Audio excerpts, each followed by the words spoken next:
Declan Sullivan ও তার ভাই রেনান Sullivan বাংলাদেশের লাল সবুজের জার্সি গায়ে জড়াতে 7 সমুদ্র 13 নদী পেরিয়ে এসেছেন এদেশে। কিন্তু অনূর্ধ্ব-20 এশিয়ান কাপ বাছাই পর্বে যা দেখা গেল তা কেবল হতাশাজনকই নয়, রীতিমতো অপমানজনকও বটে।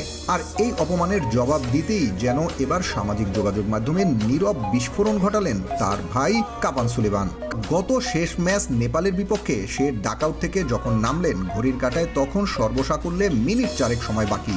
সেই সামান্য কয়েক মিনিটেই ডেকলান যা দেখালেন তা অনেক তথাকথিত ফুল টাইম ফুটবলারের পুরো 90 মিনিটের পারফরম্যান্সকেও হার মানায়। সংক্ষিপ্ত সময়ে ডিবক্সে দুটি নিখুঁত সুযোগ তৈরি করেছেন। মাঠে নামার পর যে আত্মবিশ্বাস দেখিয়েছেন তা কোচিং স্টাফদের চোখে পড়ার কথা ছিল। প্রশ্ন উঠেছে, ডেকলান সুলিভানের মতো একজন ফুটবলারকে স্কোয়াডে রেখেও কেন বাকি ম্যাচে 1 মিনিটের জন্য মাঠে নামানো হলো না? সুদূর আমেরিকা থেকে কাবান যখন তার ভাইয়ের গেম টাইম নিয়ে প্রশ্ন তোলে তখন বুঝতে হবে সুলিভান পরিবার বাংলাদেশের ফুটবলের এই অপেশাদারিত্বে কতটা বিরক্ত।